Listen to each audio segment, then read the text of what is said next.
구약전서 창세기 31장 38절로부터 42절까지 있는 말씀이 되겠습니다. 구약전서 페이지 47쪽 창세기 31장 38절에서 42절. 내가 이 20년을 외삼촌과 함께 하였거니와 외삼촌의 암양들이나 암염소들이 낙태하지 아니하였고 또 외삼촌의 양떼의 수량을 내가 먹지 아니하였으며 물려 찢긴 것은 내가 외삼촌에게로 가져가지 아니하고 낮에 도둑을 맞았든지 밤에 도둑을 맞았든지 외삼촌이 그것을 내 손에서 찾았으므로 내가 스스로 그것을 보충하였으며 내가 이와 같이 낮에는 더위와 밤에는 추위를 무릅쓰고 눈 붙일 겨를도 없이 지냈나이다.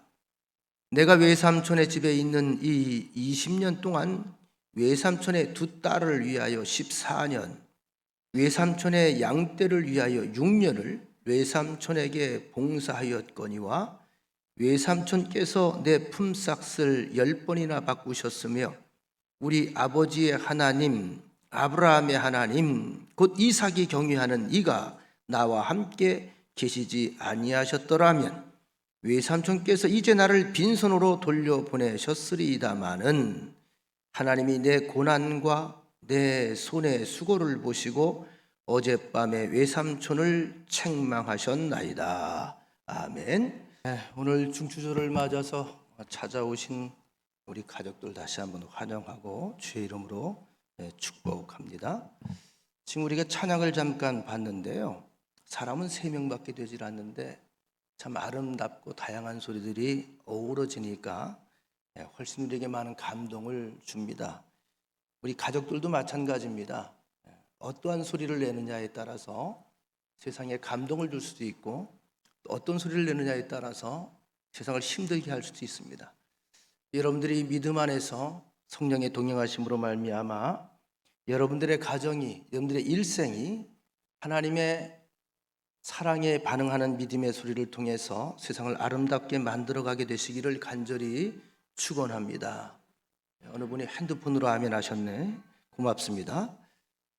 이 성경을 보면요, 이 성경의 시각이라고 하는 것은 이 땅에 참 많은 일들이 벌어지잖아요. 오늘도 우리 기도하시는 오건사님이 흰남노 태풍 피해 이재민들 위해서 기도를 하셨는데 지금 그 흰남노라고 하는 그 태풍 때문에 질 피해를 좀 많이 본 나라가 파키스탄이라고 하는 곳이거든요. 거기가 이제 면적이 우리나라보다 하고 북한 합해서 한반도에 한 3.5배 되는 면적인데 이번 그 태풍으로 3분의 1이 물에 잠겼대요. 그러니까 한반도 전체가 물에 잠긴 거예요. 그래서 길을 잃어버리고 집을 잃어버리고 고향을 잃어버려서 지금 이재민이 발생했는데 한 3,100만 명 정도가 이재민이 발생을 했습니다. 자, 큰 사건이든 작은 사건이든 현장에 있는 사람들은 다 힘들고 슬프고 충격적인 일들. 제가 왜 이 말씀을 드리냐 하면 사람은 이 땅에서 살면서 수많은 일들을 겪으면서 이 땅의 일에 관심을 가질 수밖에 없습니다. 그러니까 이런 일들이 있을수록 믿음의 사람들은 하나님의 뜻을 물어야 되고 하나님을 바라보는 그런 지혜를 가져야 됩니다. 이 성경의 시각을 다시 한번 설명해 드리면 세상에 많은 일들이 벌어졌어요. 성경에 많은 이야기들을 우리에게 소개하고 있어요. 우리가 겪을 일들 또 겪지 못할 일들이 성경에 아주 상세하게 수많은 사건들이 수록이 되어 있고 소개가 되어 있습니다. 그런데 성경의 관심은 어디 있냐면 하나님의 눈으로 지시하신 길을 가다가 하나님의 약속을 체험하고 하나님의 허락하신 귀한 것들을 맛보고 간증하는 사람들의 이야기와 하나님을 무시하고 이 땅을 주 목적으로 세상에 팔려서 아래 것만 찾다가 잘못된 길로 패망하는 사람들의 일생, 이렇게 두 가지로 딱 나눠져요. 자, 그럼 어떤 사람들이 하나님의 길을 따라갈까요? 성경은 딱 하나죠. 여기서 찾는 게 믿음이라고 하는 단어입니다. 믿음. 하나님에 대한 신뢰, 하나님에 대한 믿음을 가진 사람들은 그 길을 걸어가요. 우리가 이 땅에서 벌어지는 많은 일들을 겪으면서도 눈앞에 있는 것을 보고 느낄 수는 있지만 그 배후에 그 다음에 어떤 일이 벌어질지는 도저히 우리가 예측할 수 없는 것이 인간의 한계입니다. 그런데 우리는 그렇게 믿는 것이죠. 하나님께서 우리에게 약속해 주신 언약의 말씀, 나를 분명히 사랑한다고 하는 이야기, 그리고 하나님께서 모든 사람을 다 구원시키길 원하고 모든 사람이 하나님을 웃게 만드는 그런 존재가 되었으면 좋겠다고 하는 하나님의 마음을 우리에게 계속 전달해 주시는데, 그 인격적인 하나님을 믿고 믿음으로 반응하는 사람들이 바로 하나님과 동행하는 사람들이고 선한 길을 살아가는 사람들이고 결국 하나님의 약속을 눈으로 보고 삶 속에서 체험하는 사람들이라고 하는 사실입니다. 그러니까 성경은 어렵지 않아요. 딱 두 가지 길을 우리에게 제시하시면서 살 길을 가라고 하는 겁니다. 그것 때문에 안타까워하시고 그것 때문에 호통하시고 그것 때문에 징계도 하시고 그것 때문에 화도 내시고 목적은 하나입니다. 나를 사랑한다고 하는 것이고 내가 잘 돼야 한다는 것입니다. 여러분, 교회 왜 나옵니까? 전문 산악인들의 조언에 의하면 우리가 산에서 길을 잃었을 때에 가장 위험한 선택이 자꾸 숲속으로 들어가는 거라는 거죠. 무조건 산에서 길을 잃어버려 도저히 감을 잡을 수 없을 때는 가장 그 인근에서 높은 봉우리로 올라가서 밑을 볼 수 있는 그러한 시야를 확보하라는 거예요. 그럼 어느 길이 사람들이 다니는 산행길인지 보인다는 거죠. 어느 쪽이 가야 될 길인지 보인다는 거죠. 제일 미련한 사람들이 당황하면 자꾸 숲속으로 들어가다가 나중에 거기에서 갇히게 되고 만다는 거죠. 교회도 마찬가지 원리입니다. 우리가 왜 교회 나와서 하나님 말씀을 들으며 하나님께 예배드리며 하나님께 찬양하며 우리가 무엇을 얻으려고 할까요? 예배를 드리면서 찬양하는 것 하나님께 올려드리는 거죠. 기도하는 것도 하나님께 올려드리는 겁니다. 그 올려드리고 난 뒤에 우리가 뭘 기대할까요? 올려드리면 하나님의 마음을 우리가 알 수가 있고 하나님의 뜻을 우리가 분별할 수가 있거든요. 하나님의 뜻은 어디에 있죠? 위에서 밑을 내다보는 그러한 선명한 눈을 가지고 있습니다.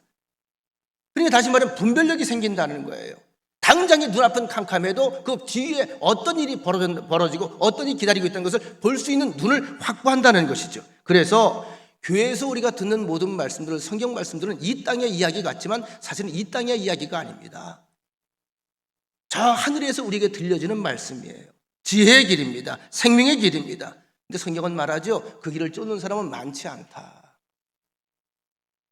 누가복음 24장 49절에 보면 예수님께서 친히 말씀하시기를 볼지어다 내가 내 아버지께서 약속하신 것을 너희에게 보내리니, 아버지께서 약속하신 겁니다. 그것을 너희에게 보내리니 너희는 위로부터 능력을 입혀질 때까지, 따라합시다. 너희는 위로부터 능력으로 입혀질 때까지, 다시 말하면 능력이 임할 때까지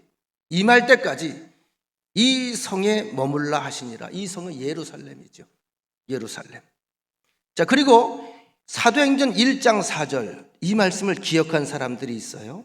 사도와 함께 모이사 그들에게 분부하여 이르시되 예루살렘을 떠나지 말라고 했죠. 위로부터 능력이 입혀질 때까지 예루살렘을 떠나지 말고 내게서 들은 바 아버지께서 약속하신 것을 기다리라. 재차 말씀하십니다. 이어지는 8절 오직 성령이 너희에게 임하시면, 이제 아실 겁니다. 위에 내려오는 능력은 성령의 임재입니다. 성령이 너희에게 임하시면 너희가 권능을 받고 예루살렘과 온 유대와 사마리아와 땅 끝까지 이르러 내 증인이 되리라. 무슨 얘기죠? 능력은 위로부터 임한다는 거죠. 위로부터 은혜를 받는다는 거죠. 위로부터 우리에게 살 길이 열린다는 겁니다. 그분을 찬양하고 믿고 기다리라는 거예요. 오늘 여기 계신 분들은 바로 그분을 믿고 기다리는 사람들입니다. 성령을 힘입은 사람들입니다.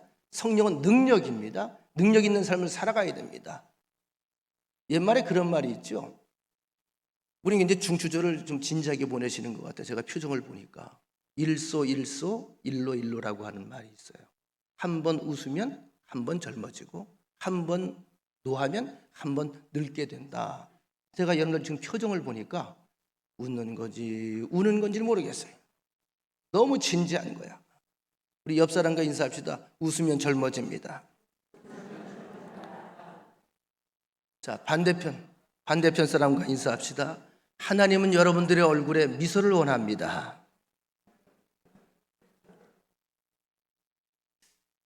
간만 애들 만나서 환하게 웃어야지, 그죠? 목석처럼 껌뻑껌뻑하면 오지 마.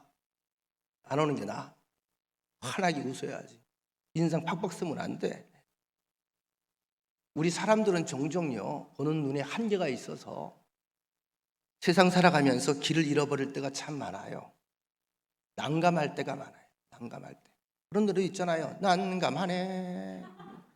거기서 나오는 거거든. 난감하네. 난감하다는 게 왜죠? 답을 모르겠다는 거예요. 참 곤란하다는 겁니다.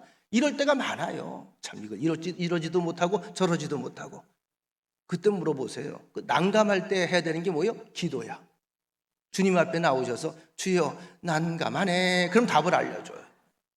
그 난감한 걸 내가 붙잡고 씨름하려고 하니까 자꾸 머리통만 아프고 두통이 생기는 거예요. 그래서 위에 계신 하나님을 바라보고 하나님의 뜻을 추구하는 여러분들이 되시기를 축원합니다. 오늘 우리가 이제 야곱의 이야기를 본문으로 읽었는데요. 제가 야곱을 참 좋아한다고 말씀을 드렸죠. 전 요셉보다 야곱을 더 좋아해요. 왜? 요셉은 너무 흠이 없어요. 너무 완벽해요.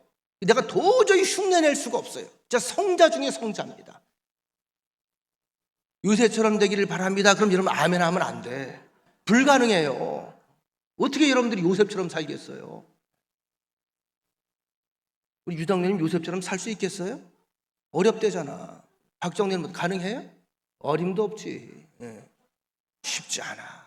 요셉은요, 쉽게 말하면 우리 얘기로 이해하면 간과 쓸개가 없는 사람이에요.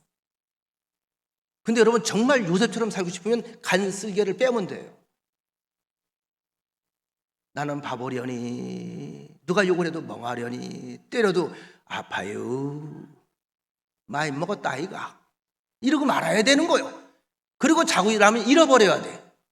이게 요셉의 일생이에요. 그러니까 요셉의 삶은 흠이 없어요. 환경의 변화는 많이 있지만 그의 인품에 흠을 찾을 수가 없어요.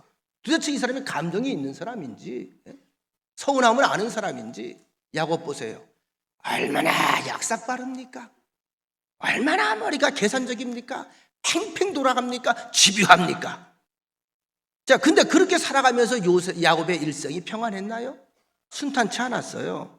그런데 아시는 것처럼 참 희한해요. 이게 하나님의 섭리인데, 그가 유일한 장점은 뭐냐 하면 욕심이 많았는데 그 욕심이 영적인 욕심까지 있었다는 겁니다. 에서가 별로 관심이 없었던 그 영적인 권세에 관심을 야곱은 가졌어요. 그래서 아시는 것처럼 급기야 아버지를 속이고, 엄마와 공모해서 아버지를 속이고, 이게 형 에서의 장자권을 뺏어서, 사실은 순전히 상징적인 일이라고 볼 수도 있는데 안수기도를 받습니다. 축복기도. 이런 믿지 않는 사람에게 축복기도가 무슨 의미가 있습니까? 그까짓 거 형식적인 거지. 기도 백날 해봐라. 그러나 야곱은 그렇게 믿질 않았어요. 이 기도에 큰 약속이 있다고 받아들인 겁니다. 그래서 기도를 받고, 에서가 화가 나서 살기가 등등하니까 형의 눈을 피해서 사실은 피신을 시키지요. 외삼촌 라반의 집으로 엄마가 피신을 시킵니다. 우리 집안에 있으면 큰 사고가 터지겠다, 살인사건이 나겠다, 저 에서가 성격이 저 승질이 났으니 이거 언젠가 뭔 일이 터져도 터진다. 야, 일단 피해 있어라. 세월이 약이란다. 이때에 정처 없이 그 낯선 땅을 가다가, 그죠? 그가 산 중턱에서 쓰러져 자면서 하늘에 계신 하나님, 위에 계신 하나님을 만나는 체험을 합니다. 그것이 베델이라고 하는 곳인데, 이 체험이 야곱의 일생을 바꾸는 거예요. 물론 그 이후에도 많은 자충우돌 사건이 있었습니다만, 중요한 건 이걸 하나 우리가 따라가면서 기억해야 돼요.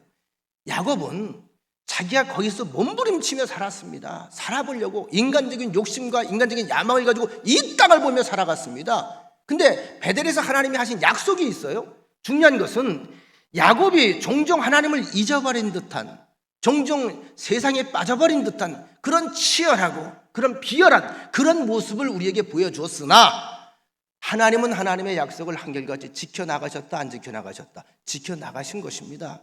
여러분, 야곱의 성공은 야곱 스스로 읽어내는 것일까요? 하나님께서 부여하신 걸까요? 이거 하나 우리가 배우면 되는 거예요. 사람은 변하고 사람은 변덕을 떠는데 하나님은 변함이 없었어요. 당신이 하신 약속의 말씀을 반드시 이행하시는 하나님이시다. 믿으시면 아멘.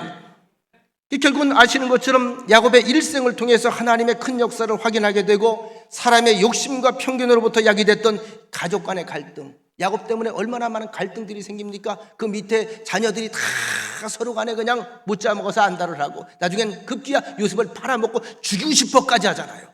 이거 누가 만든 거죠? 야곱이 만든 거예요. 그런데 하나님께서 이 모든 것을 종합하여 선을 이루게 하시니까 이 모든 갈등이 회복이 되고 하나님 앞에서 온전히 하나가 되어 하나님의 섭리를 보고 깨닫고 간증하는 위대한 믿음의 가문이 됐다는 사실을 여러분들이 믿으시기 바랍니다. 그래서 야곱의 12아들 가운데 요셉의 애구는 사실 별로 믿음이 좋은 사람이 안 보였는데 어떻게 해요? 그 12아들이 그냥 12지파로 돼버리잖아요. 누구의 계획이었죠? 하나님의 계획이었다. 그래서 이 하나님의 원대한 계획을 끝까지 신뢰하는 것이 바로 믿음의 반응이다. 하나님은 우리에게 믿음을 찾으십니다. 어떻게 반응할 것인가? 오늘 너무나 많은 사람들이 자꾸 아래 것들에, 죄송합니다, 아래 것들이라 해서 아래 것들만 의지를 합니다. 아래 것들에 소망을 둡니다. 우리가 옛날에 양반하고 상미 있을 때 저 아래 것들 시키시죠. 아래 것들 시키시죠. 한때 선교사들이 와서 테니스를 막 했더니 거기서 고종황제인가요? 고종황이 와서 그걸 지켜보다 그러더라며요. 아니 참 미련한 사람들이라고 저 힘든 걸 아래 것들 시키지 왜 저러고 땀을 뻘뻘 흘리고 있냐고. 이게 우리나라 옛날 의식이었어요. 근데 요즘 보세요. 그 아래 것들 하는 게 얼마나 사람을 유익하게 합니까? 유익하게. 우리가 너무 세상 정보의 창에는 참 관심을 많이 가져요. 아주 핸드폰을 끼고 있죠. 스마트폰을 끼고 있어요. 위의 정보는 찾지 않고 밑에 것만 자꾸 찾아다니는 거예요. 우리 하나님 믿는 사람들은요, 아래 정보도 필요하지만 아래 정보보다 더 중요한 정보가 있어요. 위의 정보입니다. 그죠? 그래서 하나님의 창문을 열어야 돼요. 천국의 창문을 자꾸 열어야 돼요. 거기에 관심을 가져야 돼. 아래 것들 죄송합니다. 아래 것들은 위의 창문에서 해결하면 다 돌아가게 돼 있어요. 인간에게 가장 중요한 때, 위험한 때, 위기에 처했을 때에 우리 사람은 사실 이 아래에서는 그 정답을 찾기가 참 어려워요. 그러니까 이리저리 병하다 얻었다 싶을 때 쓰러져 죽는 거예요. 모세 이야기를 좀 보십시다. 모세라고 하는 사람은 120세까지 살았어요. 여러분들도 장수하셔서 120세까지 사시기를 기원합니다. 대답 안 하시네. 별로 살고 싶지 않으신 모양이네. 그러면 이렇게 이야기할게요. 120세까지 건장하게, 행복하게, 싱싱하게 그렇게 믿음의 자녀로 살아가시기를 바랍니다. 그건 아멘 해도 돼. 빌빌거리면서 사는 건 참 힘든 거예요. 그죠? 이 모세라고 하는 사람이 어릴 때부터 사실 그에 주어진 환경이 굉장히 좋은 환경이었어요. 땅에 능력이 이미 부여가 됐습니다. 당대 최고의 대제국이었던 문명을 자랑했던 애국 왕 바로의 가장 사랑하는 딸 공주죠. 공주의 아들로 입양이 됐잖아요. 그리고 그 궁에서 왕자들과 함께 먹고 마시고 입고 교육을 받고 그 왕자들에겐 특별한 권한들이 부여되어 있어요. 이 가운데에 이제 다음 왕위가 계승이 됩니다. 바로의 능력이 그대로 위임되는 것입니다. 이미 어릴 때부터 그는 어마어마한 말하자면 스펙을 가지고 있어요. 세상의 능력이 눈앞에 있습니다. 그의 뒤에는 수천만 명의 애국 군대들이 뒤따르고 애국의 군대들을 좌지우지할 수 있는 힘이 있습니다. 나이가 40이 됐어요. 금과 은 부족한 게 없어요. 먹을 것이 부족한 것이 없어요. 환경이 부족한 것이 없어요. 죄송합니다만 자기 발도 자기가 안 닦고 궁녀들이 닦아줬어요. 얼마나 시원했을까? 세수는 자기가 했는지 몰라. 그런데 그 호의호식하는 그 기회에 그러한 모든 환경 속에서 그가 조그마한 일, 별일 아닌 일 때문에 감정이 격하여서 사람을 죽이면서 함정에 빠지게 되죠. 애굽의 바로 왕에게도 버림을 받습니다. 애굽 백성들에게도 버림을 받습니다. 그전엔 칭송받던 존재죠. 같은 민족인 히브리인들에게도 버림을 받았습니다. 혈기왕성했을 때에 자신만만했을 때에 나이 40에 이 일이 벌어진 거예요. 그래서 무릇 선줄로 생각할 때 넘어질까 조심하라는 거예요. 제가 40에 세상을 씹어 먹으려고 덤볐거든요. 제가 39, 40에 전성기였어요. 씹어 먹으려고 덤볐어요. 다 씹어 먹어도 될 줄 알았어요. 아무나 와라, 누구라도 와라.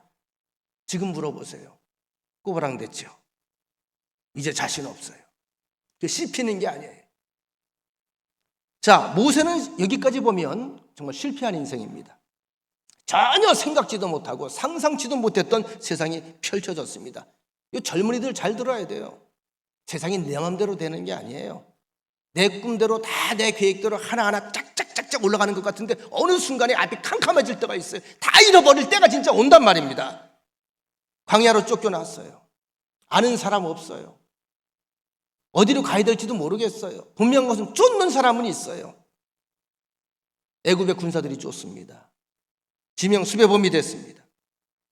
운 좋게 어느 집에 만나서 처가살이를 하면서 양을 치고 세월이 흘러 나이가 80세가 됩니다. 40년 동안 광야에서 정처 없이, 이때에 부른 노래가 최희준 씨의 나그네 아닙니까? 아숙생, 인생은 나그네길. 구름 따라가다가 어디서 왔다고 어디로 가느냐, 이거 나오는 거 아니야. 이게 모세의 노래야. 더 이상 이 땅에 기댈 것이 없어요. 그 꿈꾸었던 모든 세상, 자기 자신의 야망, 꿈, 어디 가서 뭘 어떻게 할 건데요? 그동안에 배웠던 모든 학식들 어디가 써먹을 건데요? 그의 처지 정말로 비참합니다.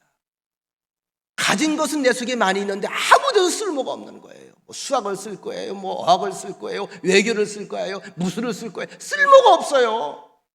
그냥 정처 없이 늙어가는 겁니다. 기력만 쇠어 가는 것입니다. 바로 이때쯤에 하나님이 모세를 극적으로 찾아오셔서 모세야 모세야 네 발에 신을 벗어라. 네가 선 땅은 거룩한 곳이다. 그리고 이어서 말씀하기를 내가 너와 함께하리라. 너는 가서 내 백성 이스라엘을 애굽에서 건져내어라. 무슨 말씀이십니까? 위시옵니까? 저는 야외도 모르고요, 모든 꿈을 다 잃어버린 존재입니다. 아무것도 아닌 늙은이에 불과합니다. 아무 능력도 없습니다. 무능합니다. 무기력합니다. 내 주변엔 보십시오. 양떼와 양똥만 있지요. 아니다 모세야, 내가 너와 함께 하리라. 저는 아무것도 없다니까요. 함께 하신다고 한들 내가 뭐 되겠습니까? 누구신데요? 모세야, 네 손에 가진 것이 뭐냐? 근데 지팡이입니다. 제가 이제는 힘이 딸려서 지팡이를 짚고 다닙니다. 지팡이를 땅에 던져라. 지팡이를 땅에 던지니까 이게 순식간에 뱀으로 바뀌지요. 고개를 딱 들고 들이댐비는데 깜짝 놀래요. 다시 한번 내 손을 보고 지팡이를 봅니다. 뱀을 잡아라. 어떻게 잡아요? 잡았더니 도로 지팡이가 돼요. 너무 신기하잖아요. 그래도 하나님께서 그에게도 확증을 주시기 위해서 네 손을 품속에 넣었다 빼라. 넣었다 뺐더니 허연 반점이 생기면서 문둥병이 발했습니다. 기가 막힌 일이죠. 놀라서 떨고 있을 때에 다시 넣었다 빼라. 넣었다 빼니까 멀쩡히 회복된 손이 나왔습니다. 그리고 말씀합니다. 지금까지 내 힘으로, 내 능력으로, 내 계획으로, 내 욕심으로, 내 야심으로, 내 아집으로 살려고 계획했지만 되는 게 있더냐? 없지. 자, 이젠 생활이 달라질 것이다. 너의 삶이 달라질 것이다. 너의 눈이 달라질 것이다. 왜? 내가 너와 함께 함으로 이 지팡이를 쥐고 나아가라. 내가 너와 함께 하겠다. 자, 이때부터 모세의 일생은 전혀 다른 일생이 시작이 됩니다. 그 지팡이를 손에 잡고 과연 하나님의 약속처럼, 하나님의 말씀처럼 하나님의 능력을 보았습니다. 하나님의 능력을 들었습니다. 하나님의 능력을 체험했습니다. 앞장서서 그 누구도 이룰 수 없는 위대한 이스라엘의 새 역사를 우리에게 보여주었습니다. 우리 교회의 사명이 뭘까요? 우리 믿는 믿음의 자녀들의 사명은 뭘까요? 이런 하나님의 살아계신 약속이 이 땅에서 이행되고 있다는 것을 세상 사람들에게 우리의 삶을 통해서, 믿음의 행위를 통해서, 순종하는 삶을 통해서 보여드리는 겁니다. 이때 하나님께서 영광을 받으시는 거예요. 다윗도 물맷돌 하나로 대장군 골리앗을 쓰러뜨렸습니다. 그런가 하면 신약시대 사도 바울도 세상 지식과 권세와 힘을 추구하던 사람이었는데 예수님을 만난 후에 빌립보서 3장 7절 8절에 보면 이제는 예수 그리스도를 얻기 위하여 내가 가졌던 모든 것을 다 배설물처럼 여기고 버린다. 죄송합니다. 똥으로 여긴다 이거예요. 이런 화장실 가서 혹시 볼일 보고 아깝다고 남겨두는 사람 있어 없어? 없죠? 죄송합니다. 먹을 때 됐는데 똥 얘기해서. 이게 배설물이에요. 배설물. 아까워서 그거 남겨두는 사람이 있어? 아니면 물 내려버려? 내려버리죠. 미련 가져 안 가져? 미련 안 갔죠. 이렇게 여겨버렸다는 거예요. 내가 그동안에 추구했던 모든 명예, 모든 지식, 모든 꿈, 모든 품위, 신분 다 버렸다는 거예요.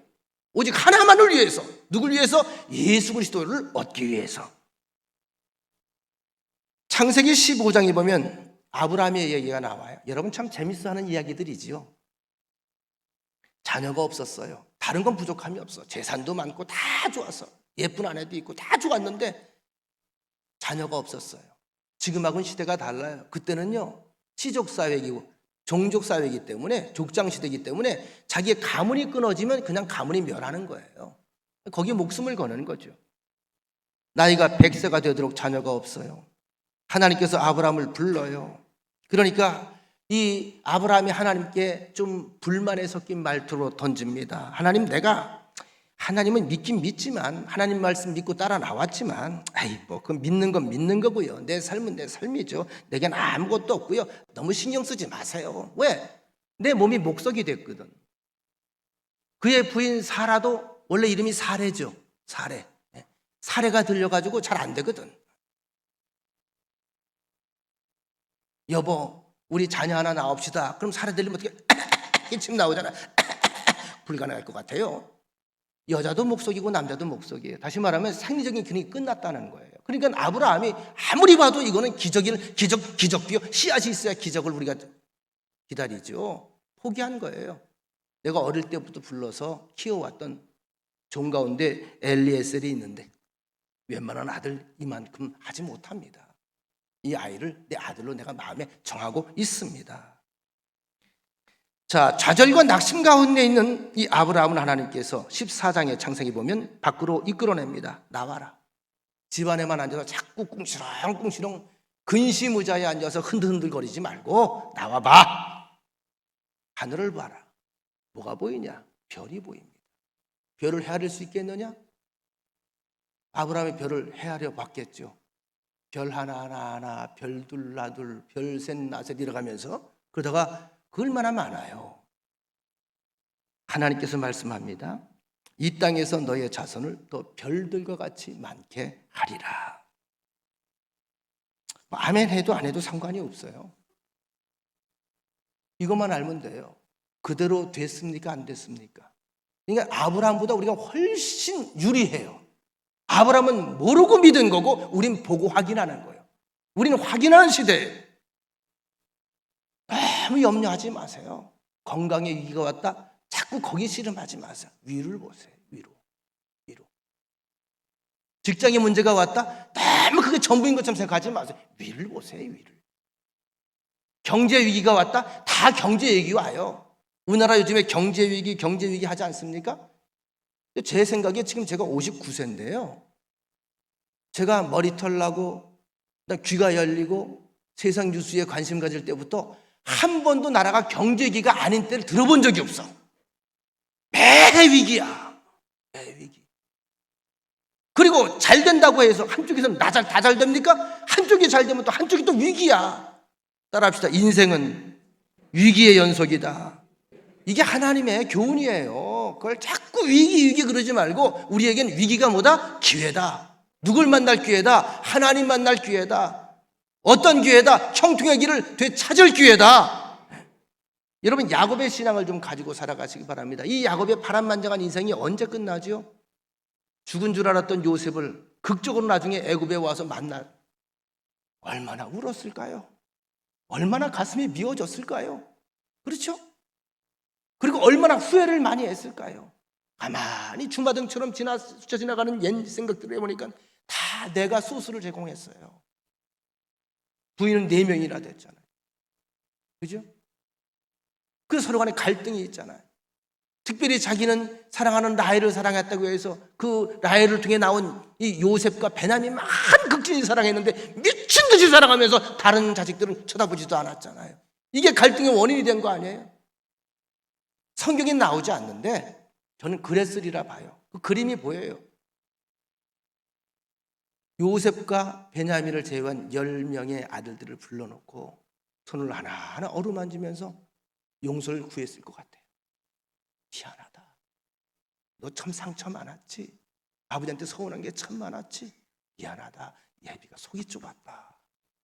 이러니까 형제가 하나가 됐지요.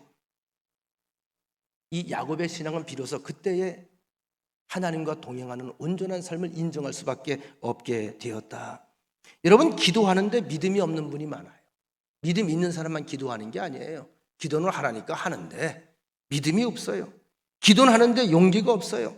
기도는 하고 교회는 나오는데 밖으로 나가서 현장에서 아무 일도 안 해요.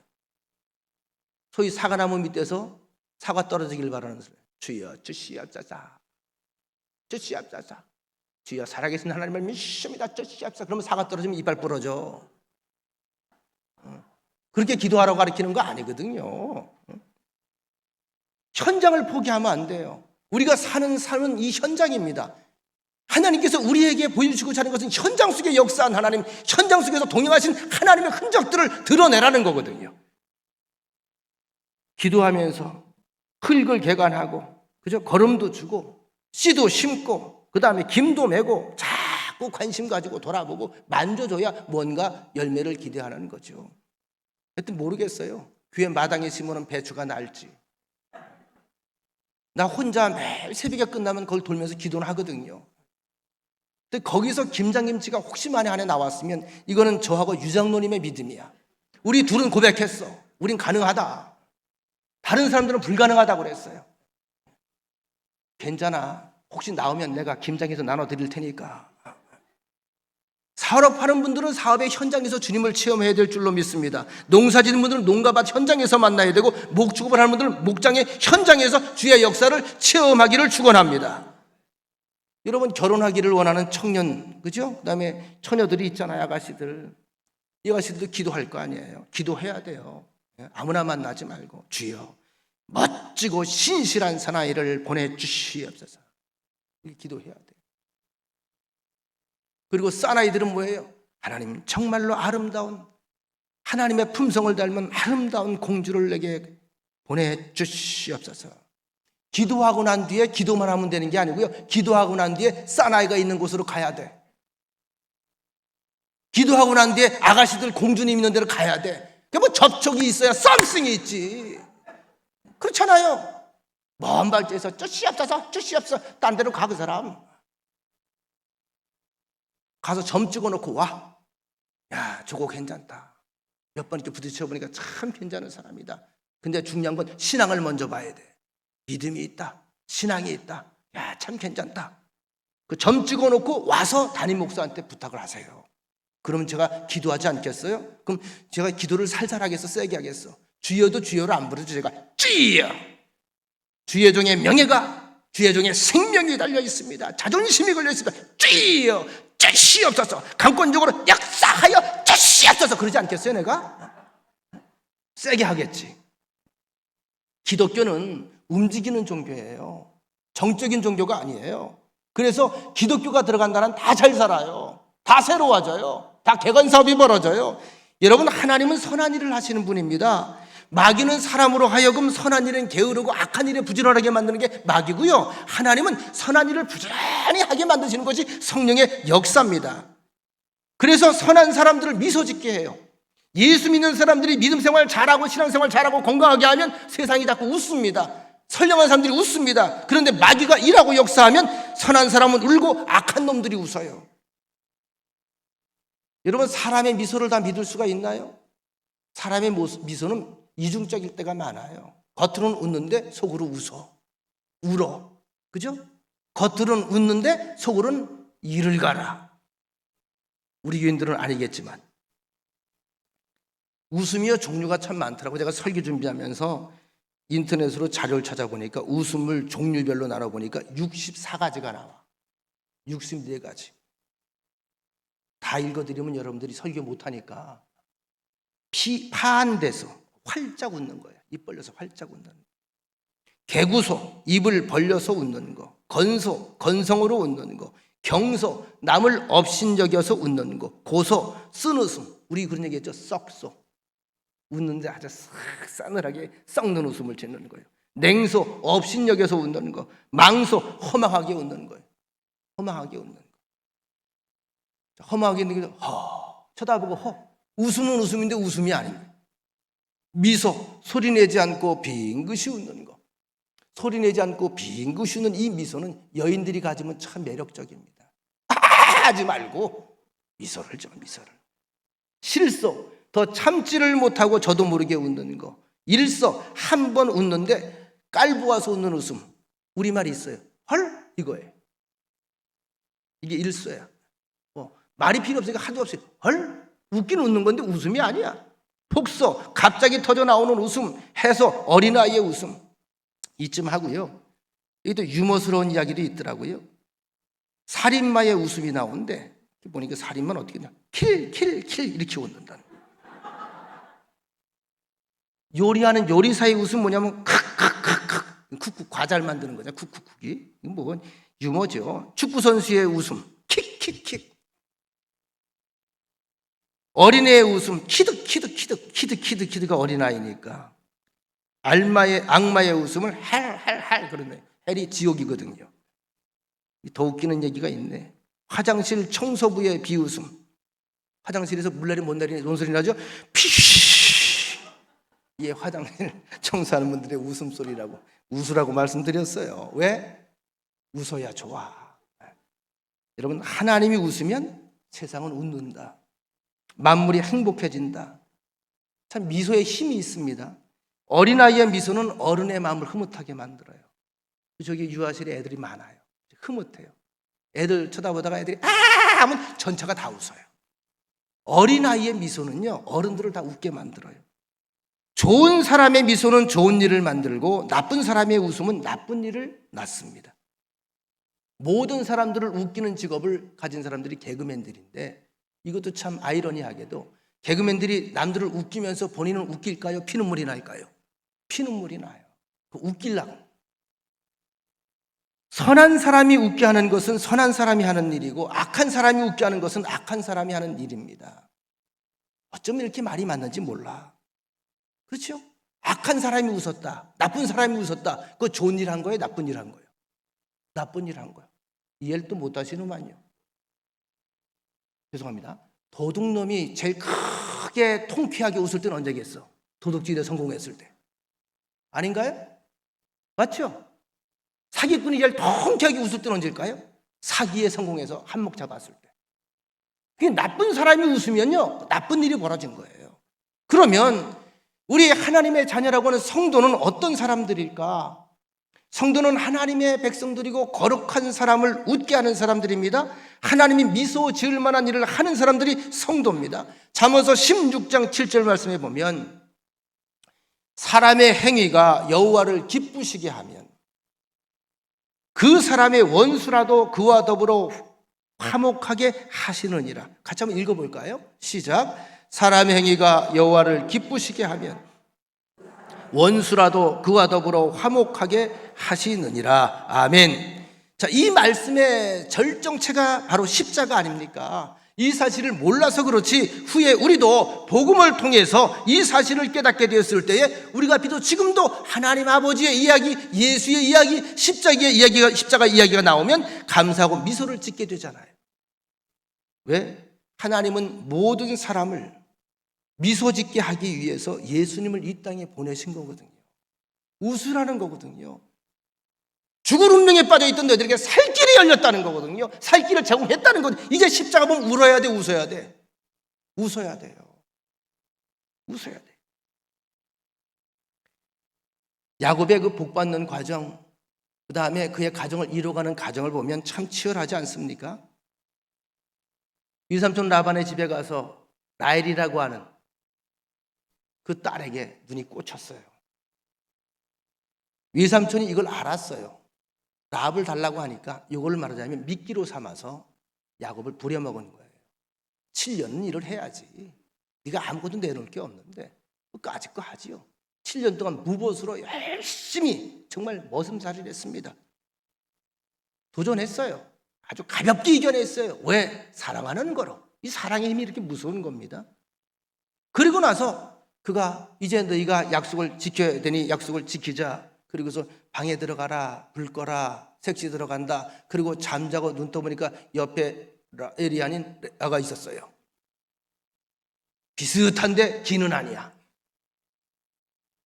물건을 바꿔달라 그럴 수도 없고.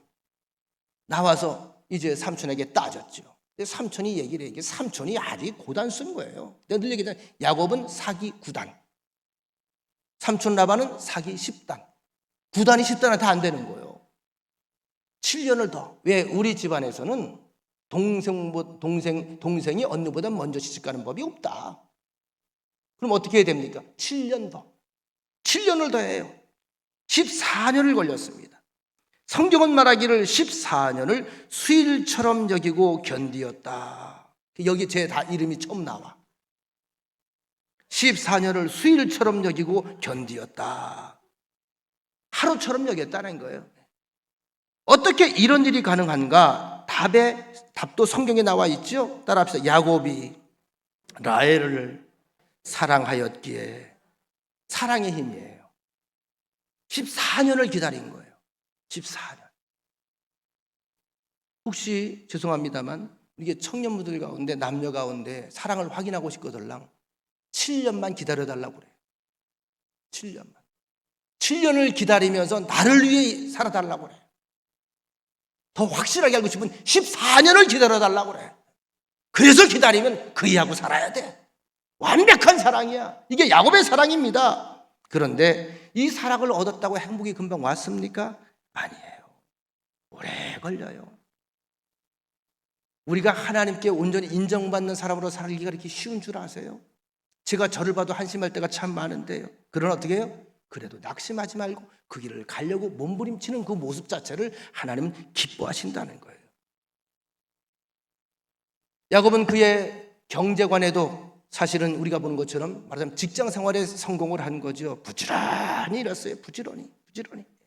하여튼 부지런함이라고 하는 것은 전 세계 성공의 공통 분모입니다. 게을러서는 아무것도 얻을 수 없어요. 부지런해야 돼요. 부지런함이라고 하는 것은 성실과 연결되잖아요. 한결같이 부지런하다. 제가 성실에 관한 의미를 말씀드렸죠. 성자, 말씀을 이룬다는 게 성자입니다. 실은 뭐다? 열매 맺을 실자예요. 내가 말씀대로 말한 대로 열심히 삶을 통해서 온전함을 이뤄서 거기에서 맺은 열매, 이게 성실이에요. 말하자면 우리가 하나님의 말씀, 하나님을 믿잖아요. 하나님 말씀을 듣고 그 말씀대로 열심히 순종하는 거예요. 이것이 뭐예요? 이루어가는 거예요. 이걸 온전히 이루면 거룩함으로 가는 겁니다. 거룩함 끝에 뭐가 있죠? 거룩한 열매가 나를 기다리고 있다는 거죠. 야곱이 재산이 늘어날 때도 그 기가 막히지 않습니까? 계속 문서 가지고 위조하고 변경하고 사기치고, 이 라반이 그러니까 나중에 어떻게 해요? 눈에 보이는 걸 나는 허락하려. 나 이제 가겠습니다. 아니다, 네가 오니까 우리 집안이 부자가 되더라. 잘 되는 건 확실히 알겠다. 하나님이 함께 하시고 복 주는 건 내가 확실히 인정한다. 뭐든지 하라는 대로 할게. 얘기해봐. 야곱이 얘기하죠. 그러면 앞으로 염소나 양떼 가운데 얼룩이를 저한테 주십시오. 얼룩이. 라반이 머리가 10다리 빠바바바박 돌아가잖아요. 얼룩이는 하얀 놈과 까만 놈이 교미를 하면 얼룩이가 나오는 것이지. 그러니까 하얀 놈은 이쪽으로 보내고 까만 놈은 저쪽으로 다 보내. 엉뚱한 대로. 아예 서로 쳐다보지도 못하게 만들어. 자, 그리고 마음대로 해. 근데 기가 막혀요. 하나님께서 야곱에게 지혜를 주셔서, 이게 아이디어입니다. 세상에서 모르는 하늘의 아이디어. 그들이 교미하고 새끼를 낳을 때쯤 되면은 그들이 물을 마실 때마다 거기에 단풍나무 잎사귀 같은 걸 넣어서 울룩불룩하는 걸 갖다가 울긋불긋한 걸 보면서 물을 마시게 하는 거예요. 희한하죠? 이게 여러분 보는 것의 무서움입니다. 뭘 보느냐 참 중요해요. 희한해. 나오는 놈마다 얼룩이가 나오네. 튼튼한 놈들이 얼룩이가 나오네. 금방 부자가 되잖아요. 이것 때문에 결국은 갈등이 되어서 외삼촌 라반의 자식들이 나중에 야곱에게 들이댐비지요. 네가 우리 아버지 재산 다 가져가는구나. 다 빼가는구나. 이거 눈치가 보여서 이제 야곱이 집을 떠나지 않습니까? 집을 떠나는 과정에 벌어진 일이 오늘 본문의 이야기입니다. 하여튼 하나님께 우리가 날마다 아이디어를 구하라. 하늘길은 열려있다. 땅의 길이 막혀도 하늘길은 열려있다. 믿으시면 아멘. 왜? 하나님이 계시는 거로. 여러분, 초대교회에도 이단이 있었죠. 우리가 이 땅의 것을 바라보면서 자꾸 땅의 것이 중심이 되면 이단이 나오는 거예요. 땅의 것을 비우고 하나님의 뜻을 봐야 돼. 최초의 이단이 영지주의라고 하는 이단인데, 이 영지주의는 철저하게 영과 육을 분리합니다. 영은 선한 거고 육은 악한 것이다. 심지어 영주주의자들은 예수님을 메시아라고 믿지를 않지요. 예수님을 왜 그러면 그들이 부활했느냐? 그럼 그 예수님은 육신을 입고 온 게 아니라 헛개비처럼 살짝 속여서 온지 영의 존재지 육의 존재가 아니다. 네, 여러분, 우리가 기억해야 됩니다. 하나님께서 이 땅을 창조하실 때에 모든 목록들이 창세기 1장 2회에 나오지요. 태초에 하나님이 천지를 창조하셨다. 6일간 창조하셨어요. 보시기에 좋았더라. 6번 나옵니다. 보기에 좋았더라. 다시 말하면 선하게 만드신 거예요. 좋게 만드신 거예요. 그리고 그 모든 걸 누구에게 맡기지요? 아담과 하와에게 맡깁니다. 여러분, 우리가 재산 관리를 좀 잘해야 돼요. 자연 관리도 잘해야 돼. 생태계 다 우리에게 맡기신 겁니다. 생태계가 왜 망가지죠, 지금? 생태계가 자체적으로 망가집니까? 누가 망가뜨리는 겁니까? 사람이 망가지면 세상이 망가져요. 그래서 하나님이 그렇게 사람에게 목숨을 거는 거예요. 사람에게 그렇게 집착을 하는 거예요. 사람이 하나 망가지면 지구가 다 망가져요. 전쟁이 왜 일어나요? 하나님이 시키던가요? 세상 사람들이 바로 죄의 근성 때문에 그렇습니다. 탐욕 때문에 그렇습니다. 우리나라가 지금 지형적으로 얼마나 중요한 위치에 있습니까? 옆에 중국이라고 하는 대국이 있고 일본이 있고 유일한 분단 국가인 우리의 동포 북한이 계속 핵 실험을 하고 핵을 이미 보유하고 있잖아요. 무시탐탐 놀이잖아요. 언제 어떤 일이 벌어질지 몰라요. 그 와중에도 러시아 눈치도 봐야 돼요. 미국 눈치도 봐야 돼요. 우리나라 참 존심상할 때가 있는데 이것이 더 우리를 자부심 있게 만드는데 세계지도 그려놓고요. 유럽 애들한테 세계지도 그리라면 한국은 그릴까 안 그릴까? 없어요. 한반도는 없어져요 그냥. 진짜 통할 만해. 근데 이 나라가 세계 선진국 대역 10위 안에 들어가잖아요. 지금 코리아를 모르는 나라가 없잖아요. 모든 사람들의 드림국이 코리아입니다. 얼마나 감사한 일인가요? 근데 이걸 아셔야 돼요. 이 안에는 철저한 하나님의 배려가 있었다. 예배가 있었다. 선조들의 눈물의 기도가 있었다. 이건 절대 부인할 수 없는 역사적 사실입니다. 믿지 않는 사람이 뭐라고 해도.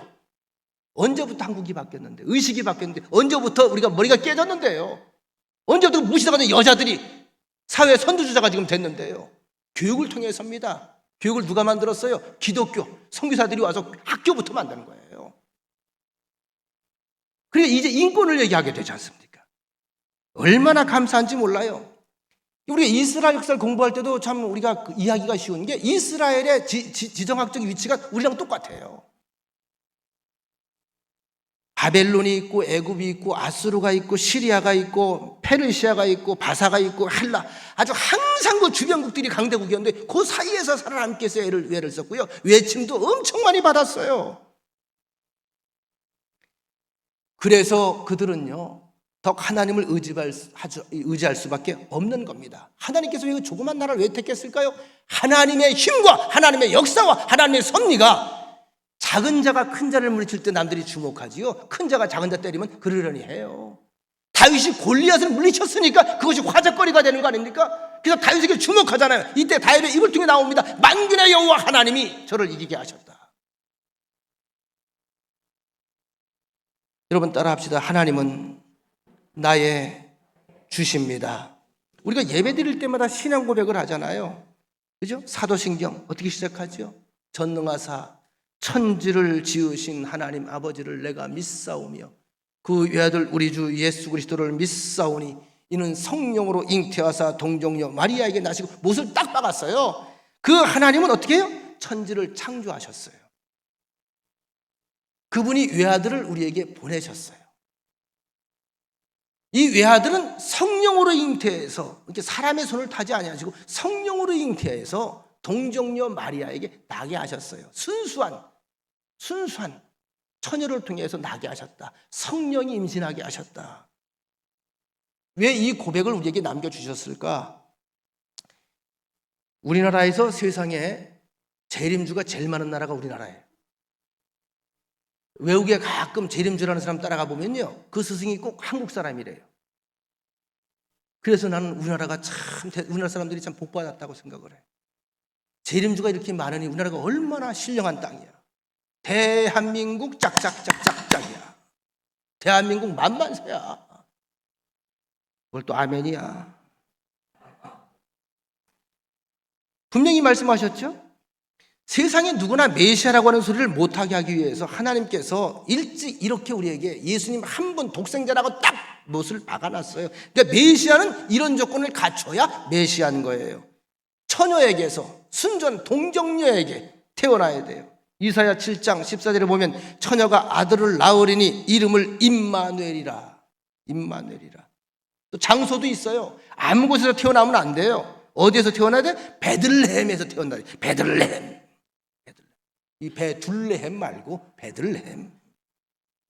500년 전에 미가서에서 예언해. 이거 예언으로 딱딱 못 박아놓은. 왜? 딴짓 하지 못하게, 딴소리 하지 못하게. 이사야서 53장에 보면 십자가에 그분이 못 박혀 죽으면서 인류를 구원하는 인류의 구세주로 우리의 죄를 대속해서 죽으실 것을 이미 예언했습니다. 그러니까 예수님은 예언한 대로 약속대로 오셨고, 약속대로 동정녀에게 태어나셨고, 약속대로 베들레헴에서 태어나셨고, 약속대로 죽으셨고, 약속대로 부활하신 거예요. 할렐루야. 이야기 다 성경에 있는 이야기. 요즘 다시 한간에 화제가 되고 있는 그 뉴스거리가 또 되죠. 이럴 때마다 속상해요. 기독교가 자꾸 그냥 같이 그냥 덤탱이 쓰는 것 같아서. 브라질의 돌라라 보셨죠? 돌라라. 우리 교인들은 여긴 청정지역이라서 잘 몰라 보니까. 아주 시끄러워. 이게 이 사람이 이 박명호라고 하는 사람인데, 제가 강원도서 목회를 했잖아요. 이 사람이 엘리야 복음 선교회라고 들어보셨죠?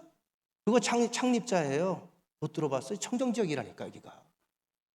대한민국이 들썩거렸거든 기독교. 근데 여기 모르잖아. 이게 청정지역이야. 할렐루야야. 1984년에 엘리야 복음 선교회를 만들었어요. 그때 그 친구라네. 지금 나이가 80인데. 그때 38, 39대예요. 성경 공부가 참 무서운 거예요. 성경 공부를 가르치면서 이게 굉장히 수만 명으로 얹어나갑니다. 이단들. 지금 신천지처럼. 이 사람 본명이 박광규고요. 호는 스스로 졌는데 석선이에요. 돌석자에 신선선자예요.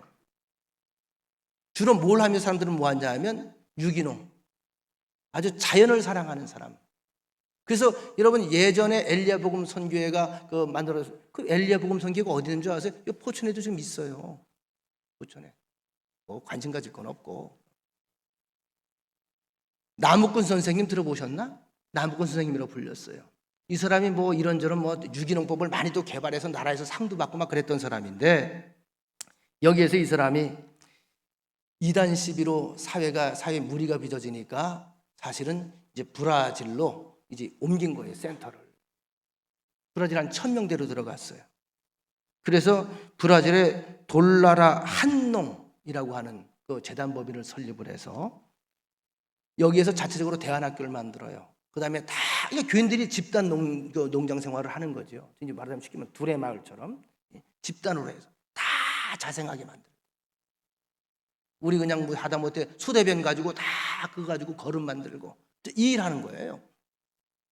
여기에서 자체로 학교를 만들어가지고 유치원, 초등학교, 중학교, 고등학교 다 이 대안학교에서 교육을 시켜요. 이 교육이 참 무서운 거예요. 뉴스 시간에 보니까 나오더라고요. 초등학교 한 1학년? 한 7살? 얘들이 노래를 부르는데 이 박명호한테 제가 배우고 싶은 게 있어. 김일성 뺨치는 사람이야. 그 조그만 애들이 예쁜 옷을 입고요. 우리 낭군님 그 낭군님이 박명호야. 7살짜리 아이들이, 초등학교 1학년 애들이 낭군님 우리 여보 이 지랄. 죄송합니다. 여보 하고 있더라고. 여보. 울어요. 낭구님, 우리 낭구님 힘도 세요. 뭐 어쩌고 그러면서 우는데 어떻게 그렇게 되죠? 많이 본 장면이야. 가끔 북한에서 애들 공연하는 거 보면 로봇처럼 하잖아, 애들이. 위대한 김정은 동지 나오면 동지 그리고 울잖아. 사람이라는 게 이게 단순한 거야. 가르쳐 놓으니까 이렇게 돼버리는 거야. 그에게 가서 물어보세요. 궁금하면 어디서 태어났는지, 베들레헴에서 태어났는지 꼭 물어보세요. 어머니가 동정녀냐고 물어보세요. 혹시 아버지가 낳았냐고 물어보세요. 그렇게 누구나 메시아가 안 되도록 성경에 하나님께서 빡 못 박아 놓은 거예요. 이것을 알아야 되는데 모르고 따라가는 게 문제라는 거죠.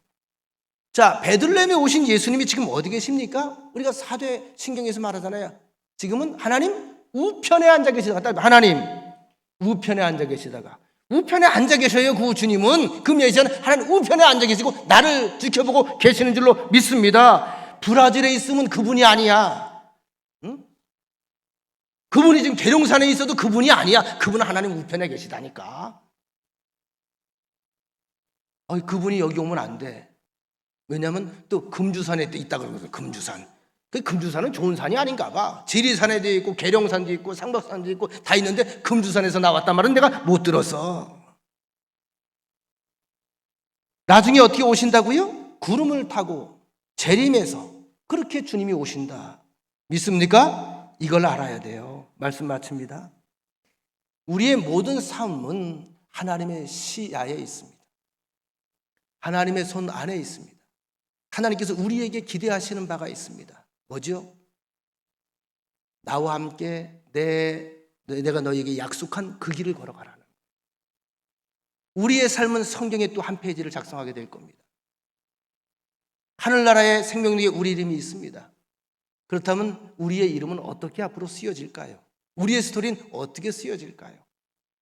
마지막에 아브라함과 이삭과 야곱과 요셉처럼 여러분과 저도 중간의 과정에 때로 넘어질 수 있지만 그때마다 위를 바라보시고 하나님 바라보고, 왜냐? 하나님이 택한 자들이니까 하나님을 웃게 하고, 그리고 하나님께 영광을 돌리고 하나님과 만남의 자리에서 크게 웃는 여러분들 되시기를 간절히 축원합니다. 하나님 아버지 감사합니다. 오늘 많은 사람은 조그만 좌절 위기 앞에서도 이겨내지 못하고 인생을 포기하는 사람들이 많습니다. 세상만 바라보기 때문입니다. 아래 것만 찾기 때문입니다. 아래 것은 위로가 없습니다. 일시적인 기쁨일 뿐이고 일시적인 위로일 뿐입니다. 우리는 전능하신 하나님 창조주 하나님, 나를 구원하신 우리 구세주 예수님이 늘 우리와 함께 하심을 믿습니다. 지금도 성령의 도우심을 믿습니다. 믿음으로 모든 위기를, 모든 어려움을 극복하며 반드시 믿음 안에서 승리하는 삶을 살게 하여 주옵소서. 동행하여 주시옵소서. 역사하여 주시옵소서. 드러내는 멋진 축복의 통로들이 되게 하옵소서. 예수님의 이름으로 기도합니다. 아멘.